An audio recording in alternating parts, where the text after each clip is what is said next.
Prontinho. Vamos falar um pouquinho sobre a Europa, como já tinha dito, a parte física e a parte mais voltada para a sociedade, economia. Há muito tempo, quem definiu o que era Europa, o que era Ásia, logo no início, foram os gregos, o povo grego. Os gregos diziam que tudo que estava acima do mar Mediterrâneo constituía a Europa. E tudo que estava na parte leste, né, eles denominaram na área oriental do globo. Eles denominaram de Ásia, né? Tudo que estava acima do Mediterrâneo seria Europa e tudo que estava na parte mais leste, mais oriental, seria a Ásia. Então, eles foram os primeiros a começar a definir o que seria Europa, o que seria Ásia, enfim. Até antes de Jesus Cristo, como o livro está abordando aqui. E hoje em dia a gente considera a Europa e a Ásia dois continentes diferentes, né? São realmente dois continentes diferentes. Se você analisar a cultura, a história dos povos, a ocupação do território, a economia, realmente são dois continentes diferentes. Mas se você analisar do ponto de vista físico, Europa e Ásia é uma única grande porção de terras, porque a Europa está interligada com a Ásia. Quer ver? Vocês vão entender aqui agora. Na verdade, a Europa ela se constitui como uma península da Ásia. A Europa é uma península. Alguém sabe dizer o que é uma península? O que é uma península? É uma porção de terra cercada de água por todos os lados. Olhe para a Europa agora. Estão vendo isso aqui, né? Ó, no IBGE Países. A Europa é isso aqui, certo? Europa. Então, a Europa é uma porção de terra cercada de água por todos os lados. O mar Mediterrâneo ao sul, aí o Oceano Atlântico nessa parte oeste, ao norte tem aqui uma parte do Oceano do Ártico, né? E exceto por um lado. Toda a península ela é cercada de água por todos os lados, exceto por um lado, onde ela se interliga a uma extensão de terra maior. No caso aqui, a gente disse que a Europa, do ponto de vista físico, ela não seria um continente, seria o quê? Uma parte, uma parcela, seria uma península do continente asiático, certo? Mas do ponto de vista social, da história, da ocupação, da economia, a gente tem aqui dois continentes diferentes. Tem a Europa sendo um continente e a Ásia sendo outro continente. Né, são bem diferentes do ponto de vista da cultura, do idioma, enfim, vocês entendem. São bem diferentes. Mas do ponto de vista físico, a Europa ela se constitui como uma península da Ásia. Né, ela é cercada de água por todos os lados e se interliga com a Ásia, né, por um lado aí, que seria seu lado leste. Ela se interliga com a Ásia. Toda a península é uma porção de terra cercada de água por todos os lados, exceto por onde ela se interliga uma porção de terra maior. No caso, vocês percebem aqui que a Ásia ela é bem maior do que a Europa, né? Então, por isso que a Europa ela seria como se fosse uma península da Ásia. E, na verdade, quando a gente vai estudar a história da humanidade, a gente estuda essa grande porção aqui como sendo a Eurásia. É o Velho Mundo, né? Faz parte do Velho Mundo. O Velho Mundo seria os primeiros locais de ocupação humana desde que o homem surgiu. O homem teria surgido na África, que é o que a gente sabe até hoje, né? Tem noção. O homem teria surgido na Ásia, depois ele teria migrado, começado a ocupar porções da Ásia e da Europa. Então, o Velho Mundo, que a gente diz, seria constituído por esses três continentes. A África, a Europa e a Ásia. Mas a gente junta Europa e Ásia em Eurásia. Por quê? Porque aqui é um grande bloco de terras, um só grande bloco de terras, Europa e Ásia. Mas do ponto de vista de continente, aí a gente diz, não, que são dois continentes diferentes. Do ponto de vista social, são realmente dois continentes bem diferentes. Mas do ponto de vista físico, é um só, é uma grande porção de terra. Belezinha? Vocês viram isso lá no 6º ano, talvez. Espera aí, isso é o livro do primeiro ano. Então, vamos lá. Sim, eu esqueci de dizer. Tem dois países que estão dentro da Europa que eles são transcontinentais, que são esses aqui, ó. Transcontinental quer dizer o quê? O que é transcontinental? Um país que é transcontinental. Faz parte de mais de um continente, né? Faz parte de mais de um continente. No caso, a Turquia, que uma parte da Turquia está dentro da Europa e grande parte dela está na Ásia, que é o mesmo caso que a gente vai vivenciar aqui na Rússia, né? Uma pequena parte da Rússia é europeia, que é onde fica a capital da Rússia, realmente é a parte europeia, mas é uma pequena parte só da Rússia, e grande parte da Rússia é asiática. Então, são os únicos países aí que a gente vai encontrar dentro do continente europeu, mas que são transcontinentais. Tem uma parte dentro da Europa e uma parte dentro da Ásia, todos dois. Assim, isso também vai acontecer com a Turquia, né? Tem uma parte da Turquia que está dentro da Europa e uma parte que está na Ásia, nessa região aí do Oriente Médio, né? Pegando o Oriente Médio, que faz parte da Ásia. Então, pronto, falei disso. Vamos falar um pouquinho sobre os aspectos naturais. Eu já comecei a falar dos aspectos naturais, mas vamos dar uma abrangência maior agora. Em relação ao relevo do continente europeu, a gente vai encontrar a presença de planaltos, planícies, depressões e montanhas no continente. As grandes cordilheiras, as grandes montanhas do continente vão se localizar onde, professora? Geralmente, a gente vai encontrar aqui, nessa parte mais ao sul, na parte ao sul do continente, onde a gente vai ter a presença dos Alpes, dos Apeninos. Nessa região aqui, a gente vai encontrar as cordilheiras, as montanhas, as feições do relevo mais altas, mais elevadas, porque se formaram há um tempo mais recente da história do nosso planetinha. São montanhas que se formaram há pouco tempo. Já essas montanhas aqui da parte norte do continente e da parte leste do continente, como os Alpes escandinavos aqui na parte norte e na parte leste os Montes Urais, eles se formaram há um tempo mais antigo, há uma idade mais antiga geológica do nosso planeta. Então, eles vão ter, são montanhas também, mas tem uma altura menor do que essas do sul, certo? Porque se formaram há um tempo mais antigo, foram mais erodidas, intemperizadas e erodidas. Então, são montanhas que são mais baixas por causa do tempo de formação delas. Beleza. É um continente bastante recortado por penínsulas, por ilhas, mares interiores. No caso, o mar Mediterrâneo, por exemplo. O mar Mediterrâneo ele é um mar interior. O que seria um mar interior? É um mar que se localiza dentro do continente e faz contato com o oceano. No caso, ele faz contato com o oceano aqui na bordinha. Ele faz contato com o oceano Atlântico através de um estreito que tem aqui, né? O Estreito de Gibraltar. Vocês devem lembrar disso. Mas, em suma, é um continente bastante recortado. A gente vai ter, principalmente na parte interna, grandes áreas de planícies, né? Áreas baixas e planas, muitas áreas de rios extremamente importantes que tem aqui, como, por exemplo, o Rio Reno, o Rio Danúbio, rios que cortam vários países, rios que abastecem e servem de fonte de sobrevivência para várias pessoas, como, por exemplo, eles podem servir para plantação agrícola, para abastecimento de cidades, geração de energia, como meio de transporte e por aí vai. São rios muito aproveitados, desde o início da ocupação humana no território até o momento atual. Celeste está entrando agora. Sim, também a gente vai encontrar áreas de planaltos, áreas um pouco elevadas em relação ao seu entorno. E as áreas aqui onde a gente vai encontrar maior ocupação humana vai ser essa área central do continente até a parte oeste do continente. A Europa é um continente que a área que é mais povoada é da parte central para a parte oeste. Por quê?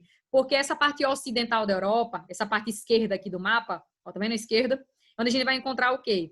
Mais países desenvolvidos, onde a gente vai encontrar uma melhor expectativa de vida, indicadores sociais melhores, tipo a renda, oportunidade de salário, de emprego, de salários mais altos e por aí vai. A parte mais rica da Europa é a parte ocidental. Não quer dizer que a parte leste não seja habitada, não tenha países aí com um percentual de desenvolvimento até significativo. Não quer dizer isso. Mas quer dizer que a parte ocidental ela é mais desenvolvida, ela é mais rica. Certo? Onde a gente vai encontrar a França, países como França, Reino Unido, Alemanha, né? São países que estão aqui nessa parte ocidental, nessa esquerdazinha do mapa. Eu tenho até um mapa para mostrar sobre a divisão da Europa. Eu deveria mostrar para vocês não ficarem só abstraindo. Deixa eu só me lembrar onde é que eu vi ele. Eu acho que foi num livro do 9º ano. Deixa eu procurar aqui. 9º ano, não sei se foi no primeiro bimestre. Deixa-me ver. Livros, 9º ano. Eu acho que foi. Caderno 1. Aqui, exatamente nesse canto. Perfeito. As duas Europas. Vou mostrar a divisão da Europa Ocidental e Europa Oriental, para vocês não ficarem só abstraindo o que eu estou falando. Ó, tudo que está em verde, veja se vocês, me diga aí se vocês estão vendo já. E também é um mapa da Europa, mais uma divisão da Europa, o que seria Ocidente e o que seria Oriente. Tudo que está aqui em vermelho é a parte da Europa ocidental, então é a Europa mais rica, mais desenvolvida, é onde você vai encontrar melhores condições de vida. Então, ó, engloba esses países que eu mencionei, França, Alemanha, Reino Unido, né? Mas não quer dizer que, tipo, dentro da Europa ocidental, todos os países são muito ricos, muito desenvolvidos, não. Existe uma diferença, mesmo você estando dentro da área mais desenvolvida do continente, na parte ocidental, existe uma diferença de um país para o outro. Por exemplo, Portugal, Espanha, que mais? Portugal, Espanha, Irlanda, a República da Irlanda, não a Irlanda do Norte, porque dentro da ilha da Irlanda, aqui onde está meu mouse agora, a gente vai encontrar 2 territórios diferentes. Eu tenho aqui 2 países, na verdade, dentro da ilha da Irlanda. Tem a República da Irlanda ao sul, ó, onde está aqui o mouse agora, e tem essa parte da Irlanda do Norte, que pertence ao Reino Unido. A Irlanda do Sul, essa parte da República da Irlanda, Portugal, Espanha, Grécia também, aqui ó, dentro do mundo ocidental. São países que estão dentro do mundo da parte ocidental, mais rica, mais desenvolvida da Europa, mas não são países muito desenvolvidos. Como, por exemplo, a Alemanha, que é a maior economia de toda a Europa, Reino Unido, França, eles não são tão desenvolvidos quanto esses outros países. Mas, sobretudo, a gente pode dizer aqui, destacar que a parte ocidental, ela realmente é a parte mais desenvolvida da Europa. Enquanto a parte leste, tudo que está aqui em verde, são economias que estão em processo de desenvolvimento. Grande parte delas são economias que estão em processo de desenvolvimento, que ou fizeram parte da União Soviética até 1991, ou então eram países interligados à União Soviética, geralmente. Não todos, mas grande parte deles. Eram países que tinham regimes socialistas. E, no finalzinho da Guerra Fria, final da União Soviética, passaram por um sistema de transição. Transição do sistema socialista para o sistema capitalista. Portanto, muitos, até o final do século passado, há pouco tempo, eram países muito atrasados. E hoje em dia são países que estão dinamizando sua economia. Então, é por isso que a parte leste, muitos deles, são países que ainda não são tão desenvolvidos, certo? E é por isso também que a gente vai dizer que a parte leste, oriental do continente, não é uma parte tão desenvolvida. E também não é a parte mais habitada da Europa. A parte mais habitada da Europa é, sobretudo, a parte central, até em rumo aqui à parte ocidental. É onde a gente vai encontrar maiores densidades demográficas, maior quantidade de pessoas habitando na Europa. Então, estava falando de aspectos físicos. Então, alguns rios vão ser bem importantes. O livro vai mencionar alguns deles, que deixa eu mostrar aqui. Como, por exemplo... Opa, deixa eu botar isso para aqui.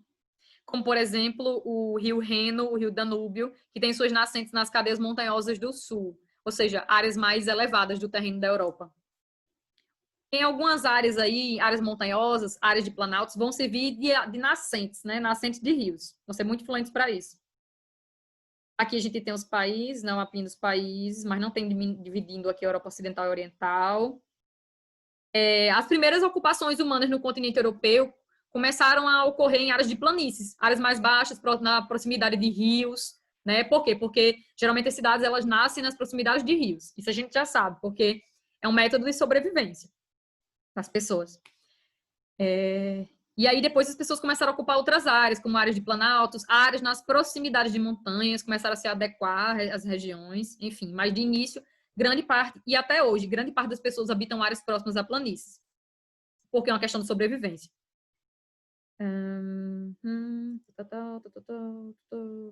O rio Reno, que nasce nos Alpes suíços e corta importantes cidades industriais da Alemanha, é um dos principais, é um dos mais importantes deles. Um vasto sistema de canais o torna navegável em quase toda a extensão e facilita o transporte de grãos. Então, os rios eles também são muito aproveitados do ponto de vista financeiro, econômico, como o transporte de grãos, minerais, produtos industrializados, que interliga, né, um país a outro. Os rios eles também têm essa função de integrar, interligar um país a outro. E na Europa não é diferente. O rio Danúbio, que nasce na Floresta Negra alemã e atravessa 7 países até desaguar no Mar Negro, que é um dos limites aqui entre Europa e Ásia, é também uma via necessária para a comunicação entre os povos, entre os países, entre os povos, na verdade, da Europa, que vivem na Europa. Deságua aqui, ó, no Mar Negro, no mapa. Prontinho, falamos de forma bem simplesinha da questão física. Também dentro do continente a gente vai encontrar uma diversidade de paisagens, com vegetações diferentes, com climas diferentes. Grande parte da Europa está dentro de uma zona temperada, então grande parte da Europa vai estar dentro de uma área de clima temperado, onde as 4 estações do ano são bem definidas. Sobretudo, essa parte norte aqui, ó, tem outros climas também, mas grande parte da Europa é constituída por clima temperado. Essa parte norte aqui, que é cortada pelo Círculo Polar Ártico, vai apresentar um clima polar, né? Clima polar frio, que é frio. Aqui ao sul também a gente vai ter outros tipos de clima, como o clima mediterrâneo, próximo ao mar Mediterrâneo. Vai ter também clima semiárido nessa região, vai ter outros tipos de climas. E por causa dessa grande diversidade de paisagens, a gente também vai encontrar de características da paisagem, né, como relevo, clima. A gente vai encontrar diversos tipos também de vegetações dentro do continente europeu.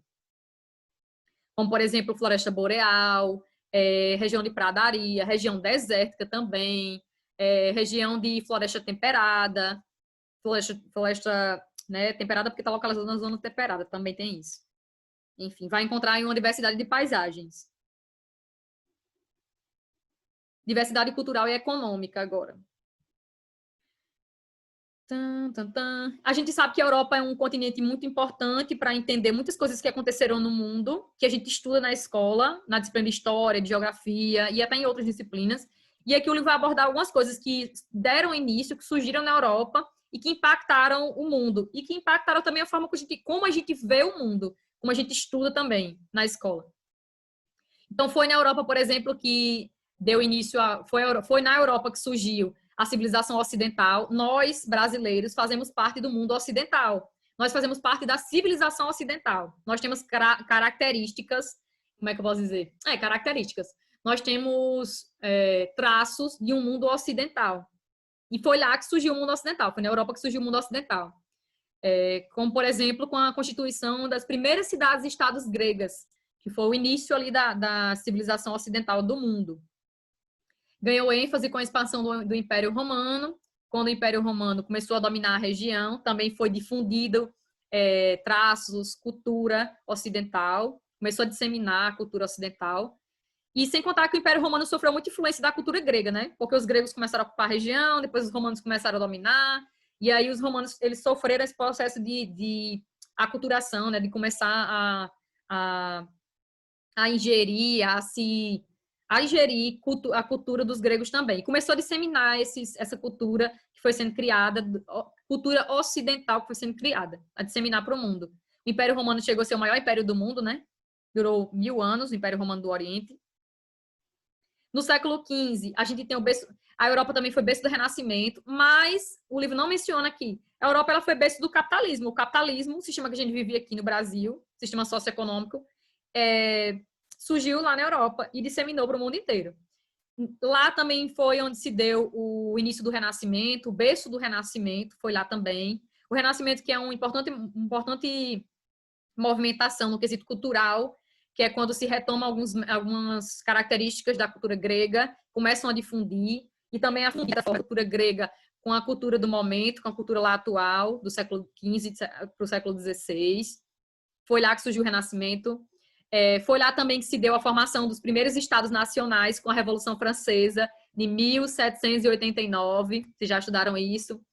Foi lá também que se deu a primeira Revolução Industrial, foi lá que começou na Inglaterra, no século XVIII, metade do século XVIII, foi lá que começou a Revolução Industrial, que mudou drasticamente o modo da gente produzir as coisas, de a gente consumir também, da gente explorar o meio ambiente. Foi a Revolução Industrial que, de certa forma, deu um boom na exploração do nosso meio, porque foi através dela que a gente começou a produzir em larga escala, em grandes quantidades, e a padronizar produtos, enormes quantidades de produtos. Que mais? A consolidação do capitalismo se deu com a Revolução Industrial, mas o capitalismo ele surge, na verdade, no finalzinho da Idade Média, né? Quando dá aí a passagem do feudalismo para o capitalismo. Meu Deus do céu, marimbondo. Não vai me embora, não, pelo amor de Deus. Ai. Oh, meu Deus, ele tá vindo perto de mim. Jesus. Ai.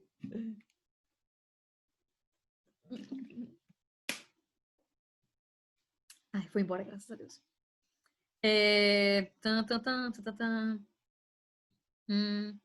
Isso aqui eu já falei. Mesmo você estando dentro da Europa, que a gente pensa que a Europa como um todo é um continente muito rico, muito desenvolvido.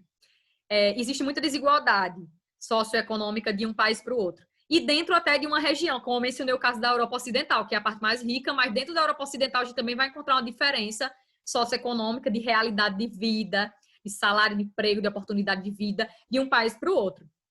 O livro cita até alguns exemplos aqui, como é o caso dentro da Itália. Sim, outra coisa. Você pode encontrar dentro de um país da Europa, dentro dele, uma diferença de uma região para outra, dentro até mesmo de um único país. Para vocês verem que é um continente bem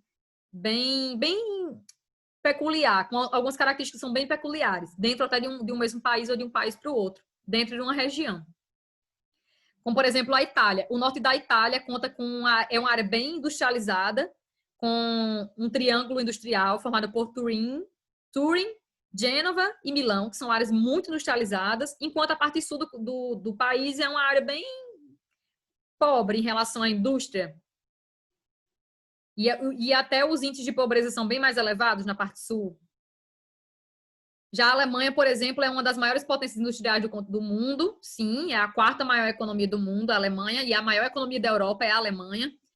Abriga um importante um parque produtivo, diversificado, porque eles produzem de tudo, mas as principais indústrias são a siderúrgica, que produz ferro, aço, a mecânica, a química e a farmacêutica.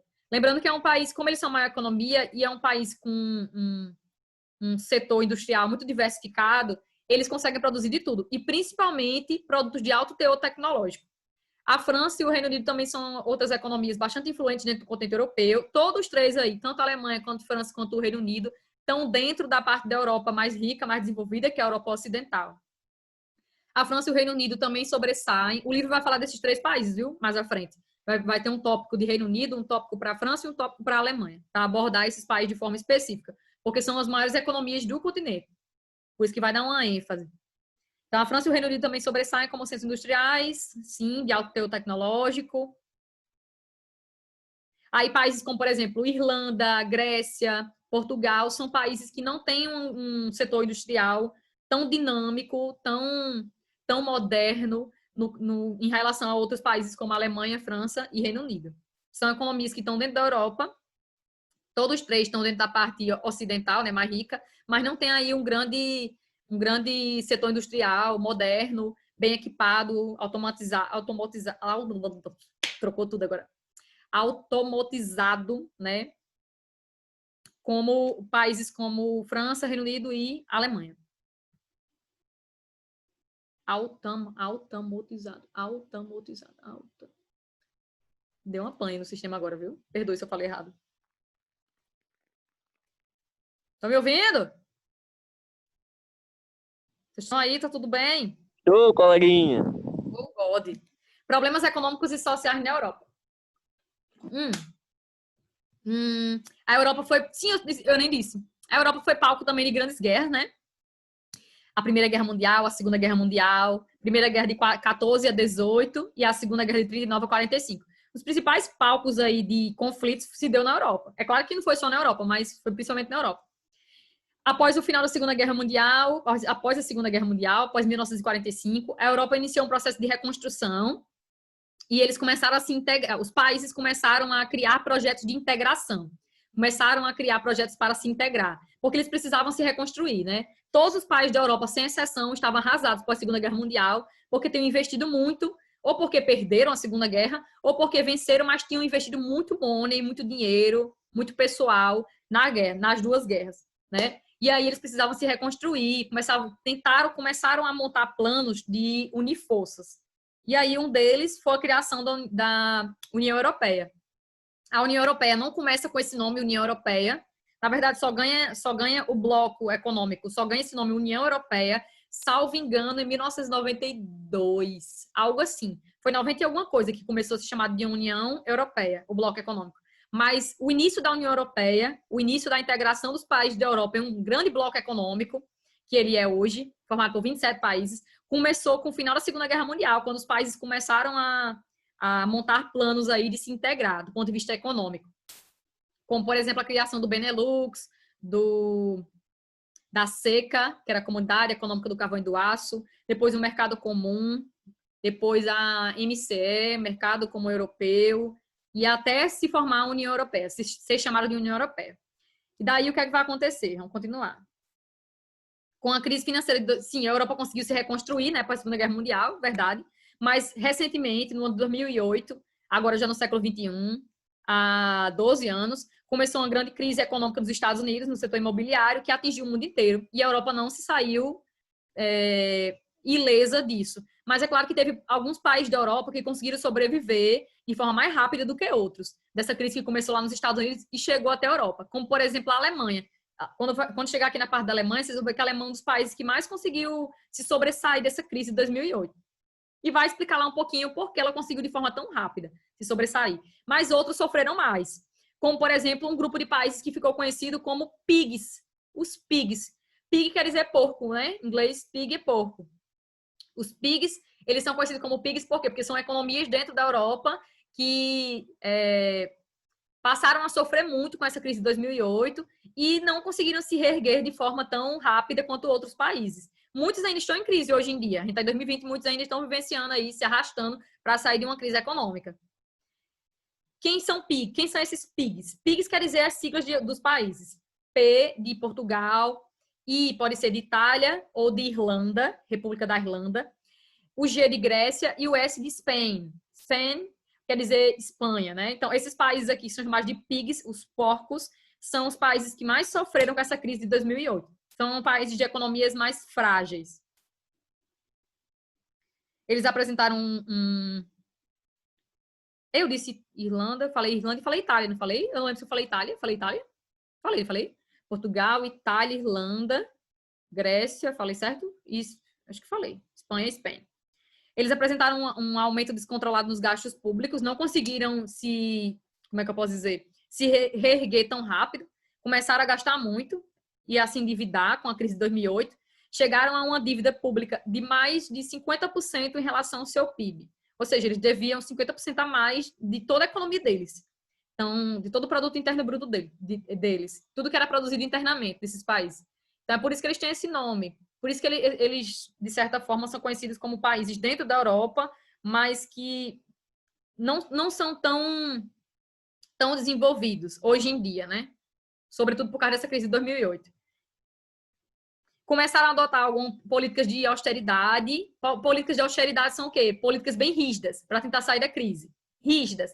Tipo, pedir dinheiro emprestado, ao FMI. Começaram também a investir no aumento de impostos no país, aumentar o apoio ao setor agroexportador, cortar gasto. Cortar gasto implica dizer aumentar a inflação, diminuir os salários, que mais?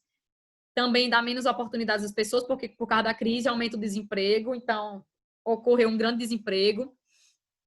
Nesses países também começou a ocorrer uma grande formação de pessoas, uma grande camada de pessoas muito pobres, porque muitos perderam seus empregos por causa dessa crise. E aí o país ainda tentou criar políticas que, de certa forma, as pessoas perderam muito mais do que elas já estavam perdendo. Começaram a perder mais do que elas já estavam perdendo. O país já estava vivenciando uma crise. E aí eles começam a adotar políticas rígidas para tentar reerguer a economia. Sendo que reerguer a economia implica dizer que as pessoas vão ter que perder alguns direitos. Ou então elas vão, de certa forma, ser prejudicadas. Por quê? Porque aumentou muito o imposto sobre tudo, vai haver um aumento do salário abaixo da inflação, tudo aumenta mais do que o meu salário. É isso. E várias outras coisas, né? Que, de certa forma, contribuem para uma precarização da vida. Essa imagem retrata isso. Ó. Desemprego em Portugal era o quinto mais elevado da União Europeia. Fila na entrada de um centro de emprego em Sintra, Portugal, 2013. Para vocês verem que a crise começou em 2008, a foto aqui é 2013.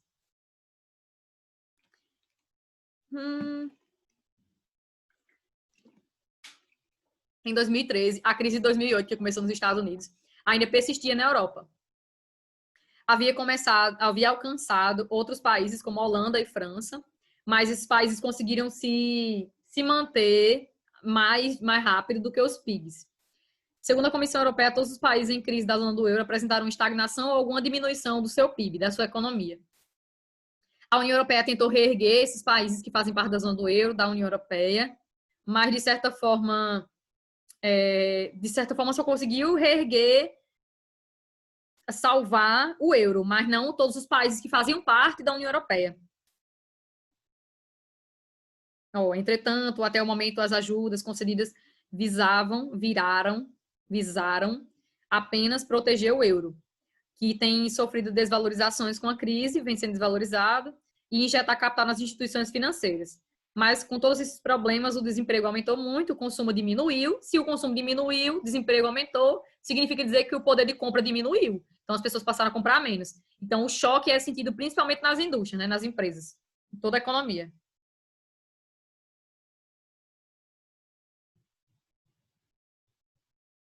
No plano político e social, agora falando do plano político e social, explodiram manifestações dentro da Europa, manifestações pró e contra os imigrantes que o continente passou a receber. Sobretudo agora no início do século XXI, quando a Europa começou a ser um local de bastante recebimento de imigrantes, provindos de países que estão enfrentando alguma guerra civil ou algum conflito com outro país, né? Ou então pessoas que estão sendo perseguidas, enfim, existem N motivos. Mas a Europa é um dos alvos, é um dos locais que atrai essas pessoas para lá. Então, dentro da Europa começou a existir uma série de protestos pró e contra esses imigrantes, né? Agora no início do século XXI. E vamos falar um pouquinho sobre xenofobia. O que seria essa xenofobia? Protestos contra, geralmente são protestos que são contra a entrada de imigrantes, né? Alguns países da Europa existem várias medidas, fazem medidas, estratégias, planos de ação para barrar a entrada de imigrantes. Muitas pessoas dentro de alguns países da Europa têm preconceito, têm uma aversão a tudo que é estrangeiro. Tem preconceito em relação à cultura dessas pessoas que vêm de fora para lá. Eles dizem muitas vezes que esses imigrantes, quando chegam na Europa, eles tomam o emprego das pessoas que são nativas, que são da Europa mesmo. Mas, na verdade, não é bem assim que acontece, porque geralmente quando essas pessoas chegam lá, muitos ficam sem emprego ou muitos começam a trabalhar em serviços que o próprio europeu não quer. São serviços que muito braçais, enfim. Isso acontece bastante. Então, geralmente, e sim, eles dizem também que faz parte da xenofobia, né, do preconceito à cultura do estrangeiro, que os estados passam a gastar muito com esses imigrantes, com saúde, com educação, com segurança, mas não é bem assim, porque tudo que você utiliza, você paga um imposto, né? Então, não é bem assim que as coisas acontecem. Grande parte dos imigrantes que chegam na Europa ou provém da África, sobretudo a África subsaariana, que é a parte ao sul do Saara, ou também podem vir de países asiáticos. Mas, como eu falei, geralmente são países que estão enfrentando, pessoas que estão enfrentando nos seus países conflitos, seja um conflito étnico, um conflito ali pela disputa do poder, ou então seja por causa que estão sendo perseguidos por causa da religião, da sua orientação sexual, ou por causa da sua opção política, enfim, N coisas. Sim, os países mais desenvolvidos da Europa, que a gente vai falar um pouquinho agora deles, vão ser Reino Unido, França e Itália. Não vai dar tempo, porque só faltam 2 minutos, mas vai dar certo.